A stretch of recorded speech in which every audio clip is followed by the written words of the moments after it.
Hello, my name's Finn, and we have finally arrived at our first design tutorial. This couldn't be easier. We're going to make those 3D printed rings you can see on the left.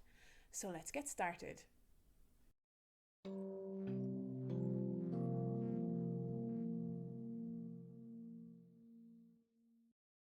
First things first, open up Blender and click on General on the splash screen. Now this is the standard opening screen for Blender. It's got a camera, a cube and a light. We don't need any of those things.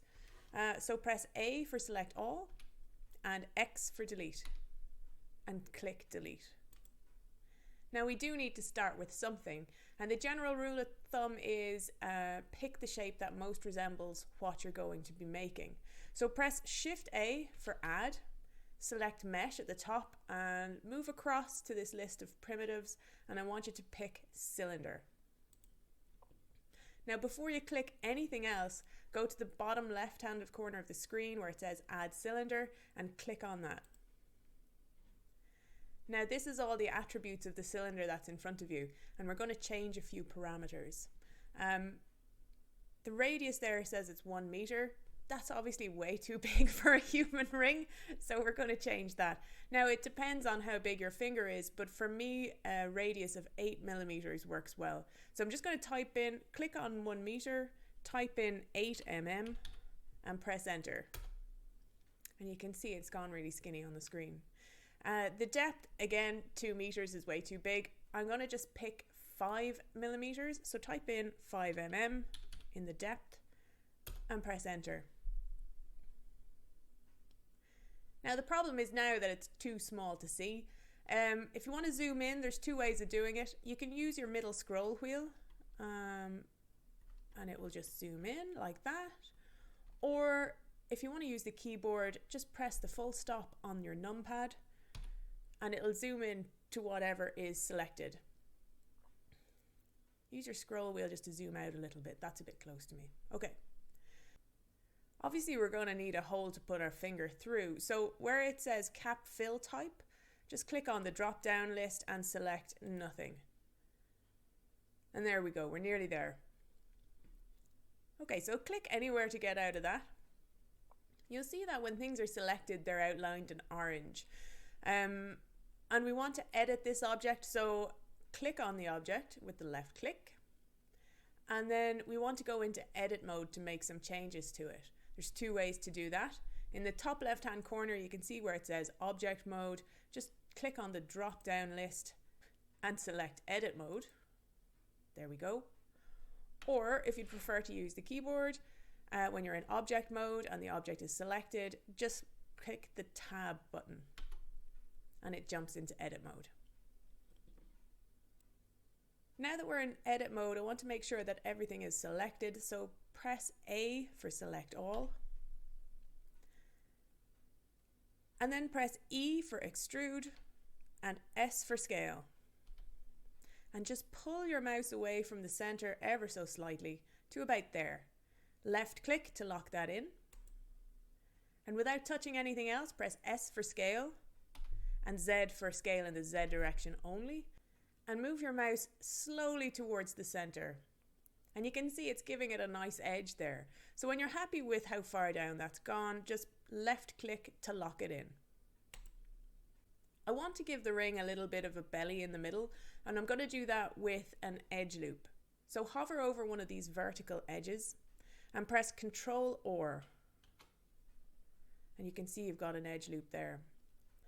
If you use the scroll wheel at this stage, you can see you can add more or less. We only want 1, so scroll it down to the very bottom and left click to lock in the number of edge loops you want, which is just 1. Once you've selected just 1 edge loop, you can see that you can still move it up and down when you move your mouse. We want it dead center, so just right click to lock it in dead center. Now I want you to press S for scale and just move it ever so slightly out to get a nice belly on that ring. Okay, and left click to confirm. Press tab to go back into object mode.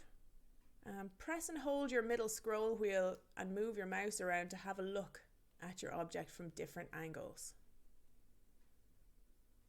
And it's nearly there, but you can see that it's a little bit too faceted. So what we're going to do is we're going to smooth it out with a modifier. On the right hand side, look out for the little monkey wrench. Click that. And making sure that your object is selected, click Add Modifier. Now there's a huge list there, but the one we're looking for is under Generate, and it's called Subdivision Surface. Just click that. And you can see it's already smoothed out a little bit. But over on the right hand side where it says Levels Viewport, up that number to 3 and up the render number to 3 as well. Now, lovely. That's looking pretty good, but I just want to give the top and bottom edge slightly less of a roundy shape. So we're going to go back into edit mode, press tab to go back into edit mode. And you can see that central edge loop is still selected. So double tap A to deselect all. And I want to select this top loop here. So hover over one of the horizontal edges, press Alt and left click, and it'll select the entire loop. So on the top you can see Edge, click on that to get the Edge menu, and slide down there until you see Edge Crease.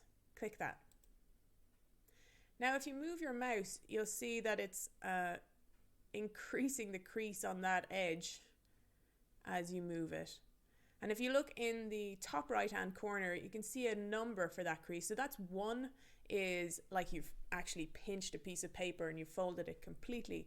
And it goes down to 0 where there's no crease at all. I'm going to go for an edge crease of about 0.3.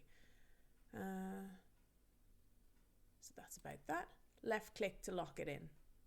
Now I'm going to do the same with the crease on the bottom. So double tap A to deselect all.